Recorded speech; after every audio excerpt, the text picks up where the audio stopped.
Hello my dear student, welcome back to Deepak classes. आज हम NEET की जो हम वीडियो बना रहे हैं, बेसिक 20 मिनट की एक वीडियो बन रही है। उसमें हम वो कंसेप्ट का डिस्कस कर रहे हैं जो बार बार पूछे जा रहे हैं। तो आपको स्मार्टली कैसे पढ़ना है वो हम डिस्कस कर रहे हैं। एक वीडियो इसमें अपलोड भी हो चुका है। अगर आपने वो नहीं देखा है तो आप उसको देख सकते हैं। बस ध्यान रखिए बच्चों, आपको नोट्स बनाने हैं प्रॉपर, तभी आपका सिलेक्शन हो पाएगा। और रिवाइज करने हैं, जितनी ज़्यादा आप रिवीजन करेंगे उतना बढ़िया रहेगा। तो ये नीट की चेकलिस्ट बना रहा हूँ मैं, शॉर्ट 20-20 मिनट की, जिसको आप आसानी से देख सकते हैं। चैप्टर वाइज बना रहा हूँ। इसमें आज हमारा यूनिट एंड डायमेंशन का सेकंड टॉपिक है। इसमें हमें किस किस की डायमेंशन पढ़नी है, कैसे क्वेश्चन पूछे जा रहे हैं, उस हिसाब से हम बात कर रहे हैं। ठीक है, तो एक मैं आपको लिस्ट बनाने वाला हूँ, जो लिस्ट आपको ध्यान में रखनी है और जिसकी डायमेंशन पूछी जा रही है। तो आज हम देखने वाले हैं dimension of same pair physical quantity. ऐसी क्वांटिटी जिनकी डायमेंशन सेम होती है, ऐसे क्या क्या बन सकते हैं। जैसे मैं आपको बताऊं बच्चों, आपका वर्क जो है, ठीक है, वर्क की जो डायमेंशन होगी वही आपकी एनर्जी की होती है। ठीक है, और एनर्जी में कोई भी एनर्जी, चाहे काइनेटिक एनर्जी हो, चाहे पोटेंशियल एनर्जी हो, या हीट एनर्जी हो, ठीक है, या हीट एनर्जी हो, और या आप बोल सकते हैं प्रेशर एनर्जी। ये बहुत इंपॉर्टेंट टर्म है, आप यहाँ पर प्रेशर एनर्जी करके कंफ्यूज मत होना। प्रेशर की वजह से जो एनर्जी है वो हो, और या फिर आपका टॉर्क हो। ठीक है, टॉर्क हो। इन सब की डायमेंशन एक ही होती है। तो एग्जाम में ऐसा पूछा जा सकता है कि which one pair has same dimension, या आपसे ये पूछा जा सकता है कि कौन सा इसमें से गलत है जिनकी डायमेंशन ऑड है। ठीक है, तो इसमें से कोई भी आ जाए, इन सब की डायमेंशन सेम होती है। और डायमेंशन निकालने का सबसे इजी तरीका क्या है, वर्क का फॉर्मूला याद कर लीजिए, फोर्स इंटू डिस्प्लेसमेंट। तो इसकी डायमेंशन कितनी हो जाएगी, अगर हम इसकी डायमेंशन लिखें तो हो जाएगी ml/t-2। बहुत इजी है। ऐसे ही आपको पेयर बनाने हैं, थोड़ा स्मार्टली पढ़ेंगे चीज़ें इजी हो जाएंगी। जैसे मैं आपको बताऊं मोमेंटम, आपने मोमेंटम पढ़ा होगा। मोमेंटम को ही हम लीनियर मोमेंटम भी कहते हैं, या इम्पल्स भी कह देते हैं।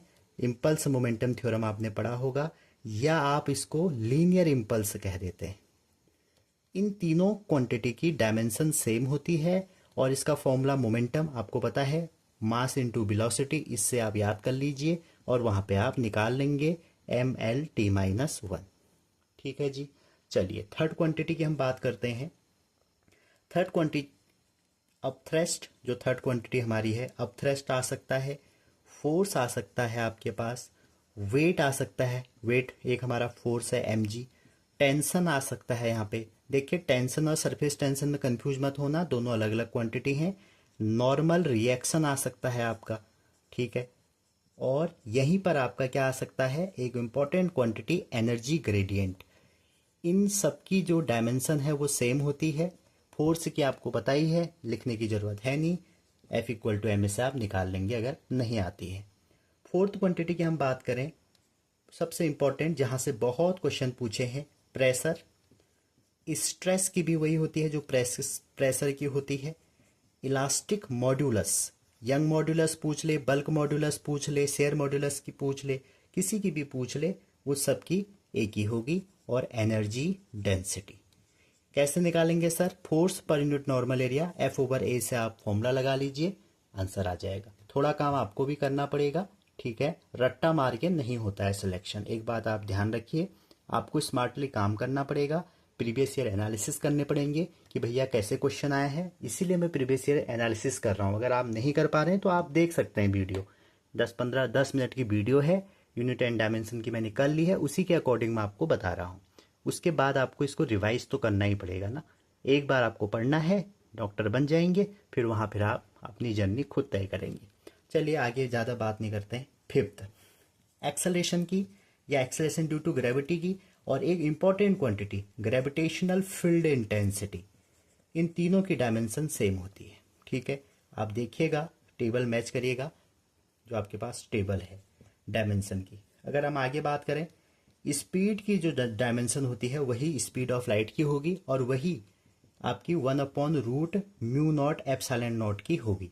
μ0 ε0 अगर आप 11th में पढ़ते हैं तो आपको पता नहीं होगा, म्यू नॉट है परमिटिविटी है म्यू नॉट, और परमिटिविटी है फ्री स्पेस की एप्सिलॉन नॉट। आप गूगल कर सकते हैं, दोनों की आपको मीनिंग पता होगी, ड्रॉपर हैं। अगर नहीं है तो आप इलेक्ट्रिक और मैग्नेटिक फील्ड के टर्म्स में हम इनको डिफाइन करते हैं, और इसकी वैल्यू स्पीड के बराबर होती है, ठीक है। और ये 12th क्लास में, इसलिए आपको इसको समझने में दिक्कत होगी, कोशिश करिएगा, सीखेंगे अच्छा ही रहेगा। तो नीट में कई बार इसकी डायमेंशन पूछी जाती है। तो इसकी वैल्यू जो होती है वो स्पीड ऑफ लाइट के बराबर होती है, किसके, रूट के।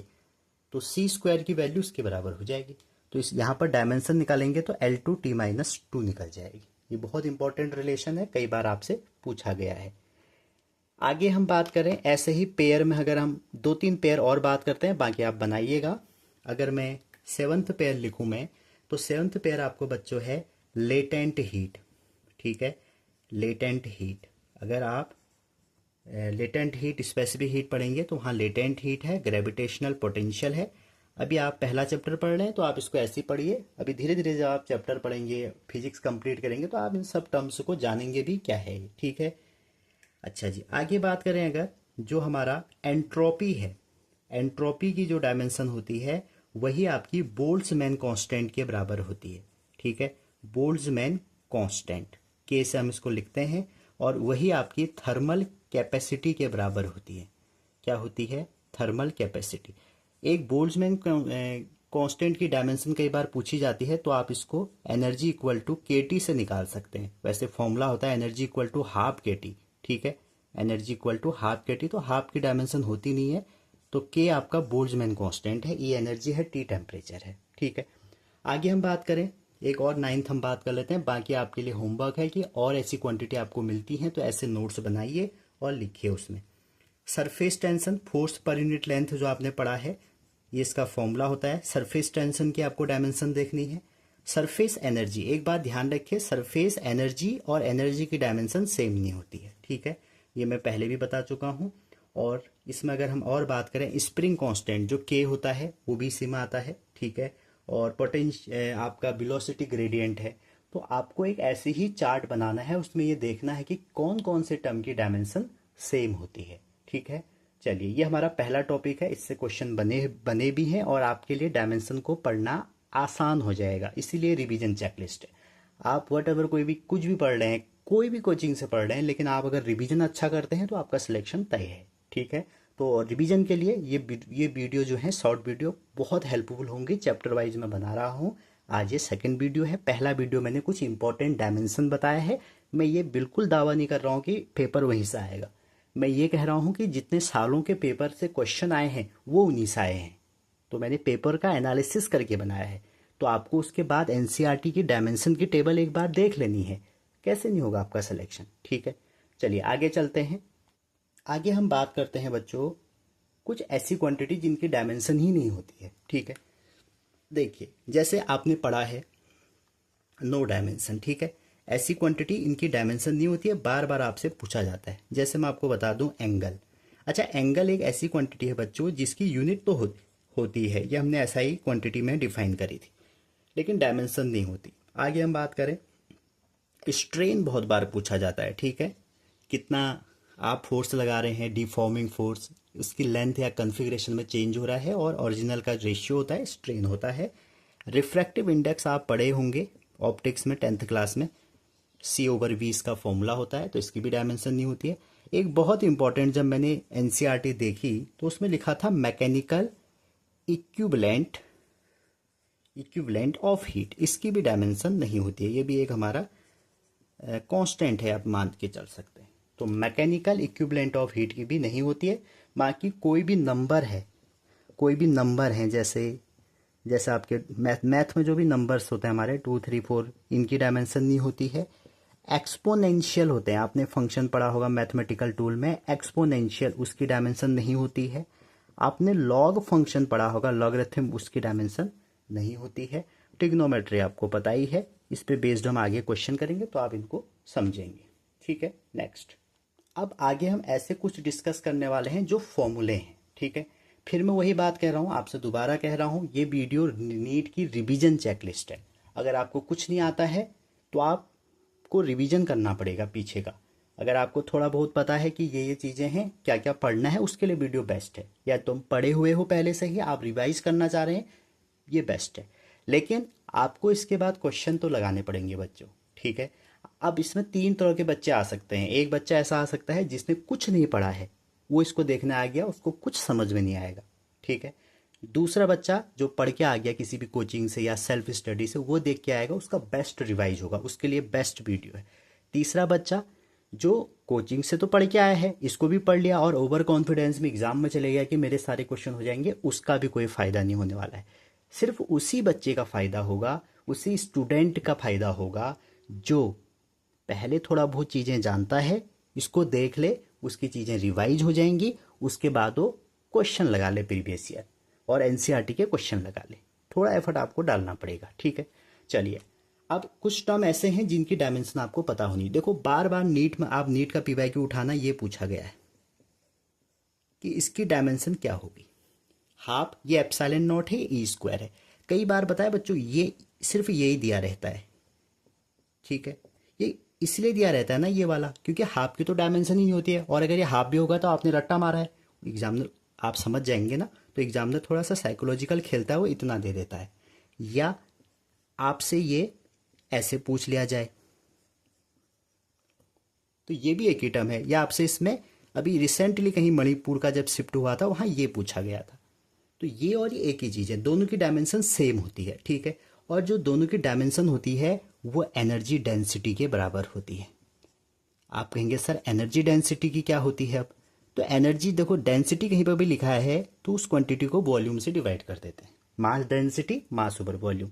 तो एनर्जी की आपको पता होगी, याद होनी चाहिए, ml2T-2, और वॉल्यूम की हो गई L3, तो इसकी डायमेंशन क्या हो गई, ml-1T-2। तो आप बहुत जल्दी इसको कर ले गए। अगर आप एक नॉर्मल बच्चे होते, कोचिंग से पढ़ के गए हैं, रट्टा मार के गए हैं, तो आप क्या करते, एप्सिलॉन नॉट की डायमेंशन निकालते हुए एक फॉर्मूले से ई की निकालते, तो आपको टाइम लगता।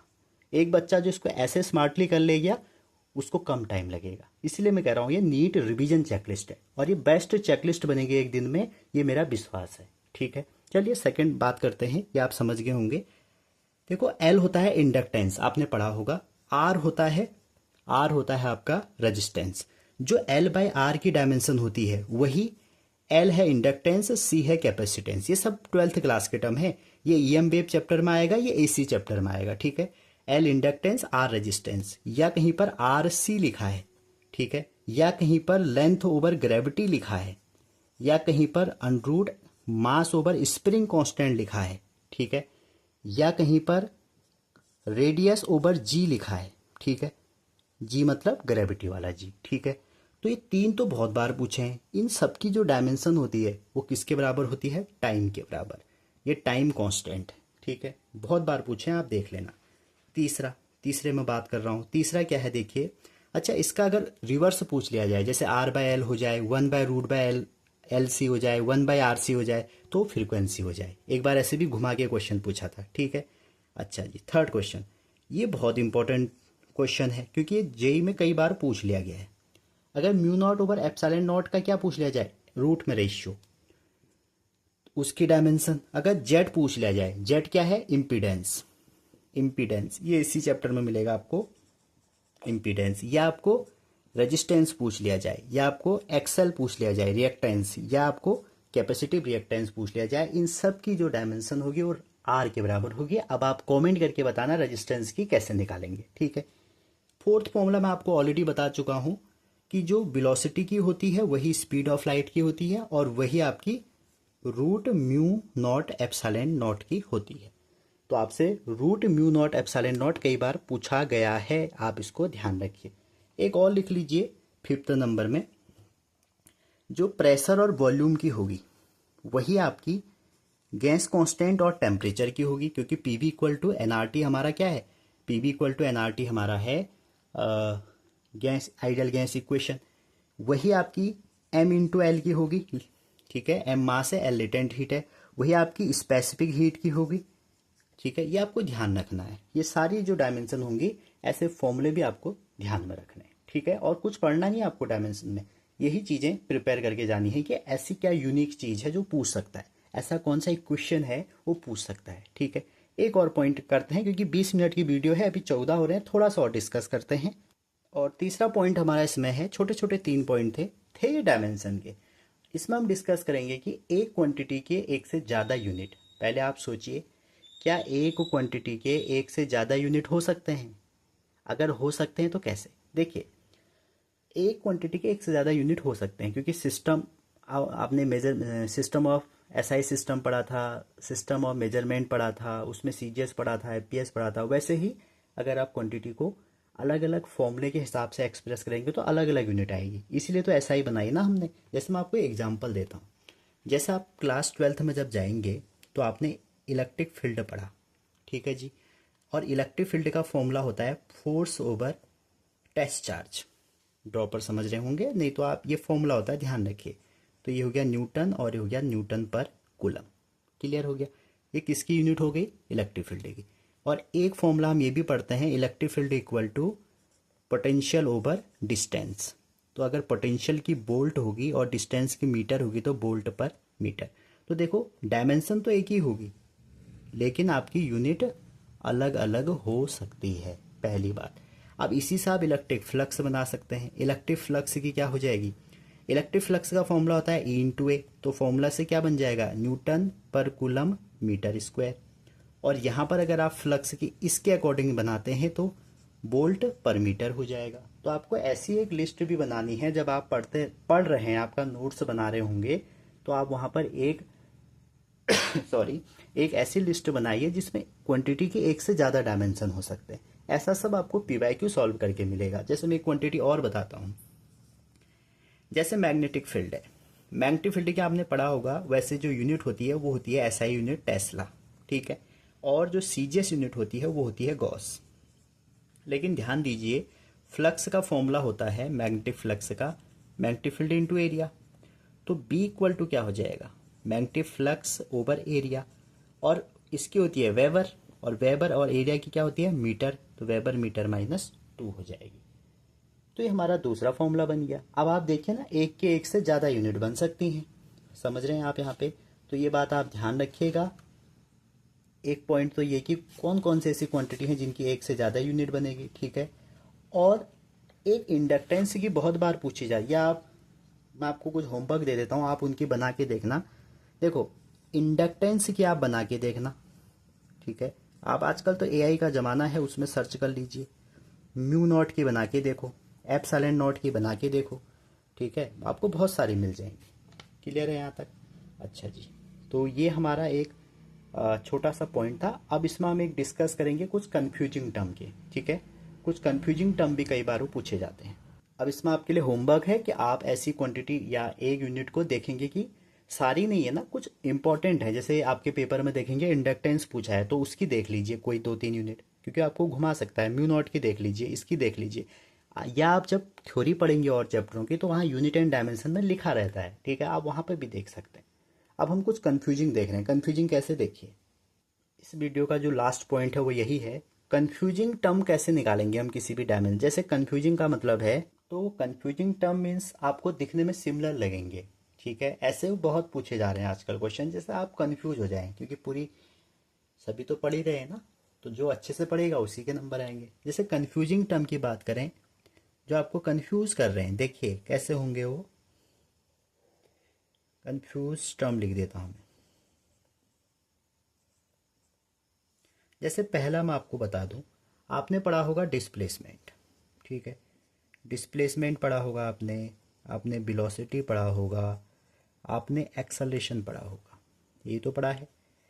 अब ये तो ठीक है, आपको यार ये तो क्या कंफ्यूजिंग है सर, पागल बना रहे हो आप तो। डिस्प्लेसमेंट शॉर्ट में लिख दिया मैंने, ये तो एल हो गया, वेलोसिटी का LT-1 हो गया, और इसका LT-2 हो गया। तो आपसे क्या पूछा जाएगा? देखिए बच्चों, आपसे पूछा जाएगा angular displacement, angular displacement, angular velocity, और वही फिर एंगुलर एक्सेलरेशन, ठीक है।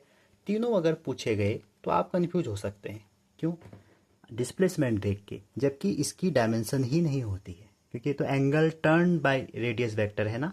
इसकी डायमेंशन टाइम इनवर्स होती है और इसकी टाइम -2 होती है, ठीक है। लेकिन यूनिट होती है, यूनिट इसकी क्या हो जाएगी? रेडियन हो जाएगी, रेडियन पर सेकेंड हो जाएगी, रेडियन सेकंड माइनस 2 हो जाएगी, लेकिन यूनिट नहीं होती है, ये बात आप ध्यान रखिएगा, ठीक है। दूसरी बात मैं करूँ, ऐसे ही जो सिमिलर टर्म होंगे ऐसे आपसे बहुत क्वेश्चन पूछे जाएंगे। जैसे दूसरा मैं आपको बताता हूँ, 11th क्लास में ही होगा ये, आपसे पूछा जाता है ग्रेविटेशनल कांस्टेंट। आप कहेंगे सर ये तो जी है, ठीक है। दूसरा आपसे पूछा जाता है ग्रेविटेशनल पोटेंशियल एनर्जी। देखो दिखने में सेम है ना, ताकि आप कंफ्यूज हो जाएं, इसको हम यू से लिखते हैं। तीसरे को लिखते हैं ग्रेविटेशनल पोटेंशियल, ठीक है, ग्रेविटेशनल पोटेंशियल। और फोर्थ हमारा है ग्रेविटेशनल इंटेंसिटी। आप कोई भी इसमें कंफ्यूज हो सकता है, अगर उसको एक और ऑप्शन भी ऐसे होंगे कि आप गलत करने को तैयार रहेंगे। तो ग्रेविटेशनल, इसकी तो आप इससे निकाल सकते हैं या न्यूटन लॉ ऑफ ग्रेविटेशन से निकाल सकते हैं। ग्रेविटेशनल पोटेंशियल एनर्जी वही होगी जो एनर्जी की होगी। ग्रेविटेशनल पोटेंशियल आपका क्या होता है, ग्रेविटेशनल पोटेंशियल होता है आपका जो हमारी ग्रेविटेशनल पोटेंशियल एनर्जी है उसको अगर हम मास से डिवाइड कर दें, ठीक है। ग्रेविटेशनल इंटेंसिटी क्या होगा, जो हमारा ग्रेविटेशनल फोर्स है उसको हम मास से डिवाइड कर दें। या आप ये भी कह सकते हैं सर ये तो एक्सलेशन के बराबर होगा, मतलब ये जी के बराबर होगा, मतलब इसको सर हम क्यों निकालें जब हमें याद है तो। अच्छा, इसको आपको पता ही है, ये क्या है, ml2t-2। तो तीन ऑप्शन अगर आपको आ गए तो एक एलिमिनेट हो ही जाएगा, अगली बार क्या हो जाएगा, l2t-2। तो देखिए इन दो टर्म आपको खराब कर सकते हैं आपका पेपर, समझ रहे हैं। तो ये सेकंड आपका ऐसा था जो कंफ्यूजिंग टर्म था। तीसरा मैं आपको एक और बता सकता हूँ। अब आप कहेंगे सर सारे बता दो, सारे में बताऊंगा फिर आप क्या करोगे, आप में वो रहेगा ही नहीं ना, आपको कुछ करना है करके। तीसरा मैं आपको बताता हूँ, जैसे कि है हीट कैपेसिटी। एक हम पढ़ते हैं हीट कैपेसिटी, ठीक है जी।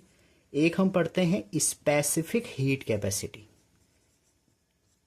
कैपेसिटी, एक पढ़ते हैं हम लेटेंट हीट। देखिए हम पढ़ते सब हैं लेकिन हमें याद नहीं रहता, इसलिए मैं कह रहा हूँ आपसे स्मार्ट वर्क करिए, ठीक है। जितना स्मार्ट वर्क करेंगे उतने फायदे में रहेंगे। एक होता है, एक इसके बाद होता है थर्मल कैपेसिटी, थर्मल कैपेसिटी। आप सब एक ही जैसे लग रहे हैं।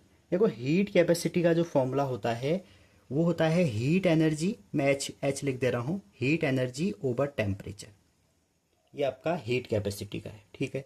अच्छा जी, स्पेसिफिक में क्या होगा, हीट एनर्जी और अपॉन में मास इनटू टेम्परेचर, ठीक है। और जो लेटेंट हीट है, ठीक है जी, लेटेंट हीट का क्या होता है, हीट एनर्जी ओवर मास। इसका क्या होता है, इसका होता है आपका, यहां लिख देता हूं, हीट एनर्जी ओवर मास। क्लियर है यहां तक। और थर्मल का क्या होगा ये आप बताएंगे मुझे, ठीक है। मास का प्रोडक्ट होगा या डिवाइड होगा। तो ये जैसे मैंने आपको तीन टर्म बताए, ऐसे मैं बहुत सारे बता सकता हूँ। जैसे मैं आपको ये बता सकता हूँ, ये तो शायद अभी पूछा भी है रिसेंट कहीं पर, फोर्थ में नीट में ही पूछा है, देखिएगा, मैग्नेटिक फ्लक्स, मैग्नेटिक फ्लक्स, ठीक है। मैग्नेटिक फ्लक्स को हम लिखते हैं φb=ba, ठीक है। यूनिट मैंने आपको इसकी बता दी, वेबर होती है, और डायमेंशन निकाल सकते हो। आगे लिख सकते हैं मैग्नेटिक इंडक्शन। तो मैग्नेटिक इंडक्शन और कुछ नहीं है, मैग्नेटिक फील्ड ही है, ठीक है। तीसरा आपसे पूछ सकते हैं मैग्नेटिक फील्ड या मैग्नेटिक इंटेंसिटी। तो इसको हम लिखते हैं, आपने पढ़ा होगा एच से, और H होता है B/μ, ठीक है। इसकी यूनिट भी इंपॉर्टेंट है, एम्पियर पर मीटर। और डायमेंशन तो आप निकाल ही सकते हैं, बी की पता है, म्यू की पता है, तो निकाल लीजिए। और तीसरा है मैग्नेटिक मोमेंट। तो देखो सब एक जैसे टर्म है ना, तो ऐसे टर्म आपको ढूंढने हैं और काम करना है उसमें। मैग्नेटिक मोमेंट को एम से लिखते हैं, और छोटा एम से लिखेंगे, स्मॉल एम से, तो I/A होता है, और ये हो जाएगा आपका एम्पियर मीटर स्क्वायर। तो ये तो इसकी यूनिट हो गई, ठीक है, डायमेंशन। और इसकी जो हमारी यूनिट होती है वो टेस्ला होती है, देखा जाए तो, ठीक है। तो ऐसे टर्म भी आपको देखने हैं जिनकी डायमेंशन आप निकालेंगे लेकिन वो टर्म एक जैसे दिख रहे हैं। ऐसा नहीं है कि भाई लेंथ की एल होती है, मास की एम होती है, टाइम की टी होती है। आपको ये देखना है कि कौन कौन से कंफ्यूजिंग टर्म है, सबसे हटके पढ़ना पड़ेगा ना, तभी तो हम सिलेक्शन की रेस में आएंगे, अपना बेस्ट देना है। तो ये हमारी वीडियो थोड़ी बड़ी भी हो गई, तो आप इसको देखिएगा। ऐसे और कितने टर्म हैं, आपको डायमेंशन के उसमें जाना है और वहाँ से आप निकाल सकते हैं टेबल से। और जब आप थ्योरी पढ़ रहे हैं तो इन बातों का ध्यान रखिए, और वहाँ से भी आप इसको सॉल्व कर सकते हैं। तो मिलते हैं अगले वीडियो में। ये हमारा नीट चेकलिस्ट का सेकंड वीडियो था, यूनिट एंड डायमेंशन का। और ऐसे ही आप क्वेश्चन प्रैक्टिस करिए। All the best. कोई भी अगर कमेंट है, क्वेरी है, आप हमें व्हाट्सअप कर दीजिए, टेलीग्राम पे जुड़ सकते हैं और अपने दोस्तों को ज़रूर शेयर करिए। अगर आपको कंटेंट पसंद आ रहा है, चैनल आप शेयर कम करते हैं, देखते ज़्यादा हैं, इसलिए आप उसको शेयर भी करिए, देखिए भी, लाइक शेयर सब्सक्राइब करने में कंजूसी मत करिए। मिलते हैं नेक्स्ट वीडियो में।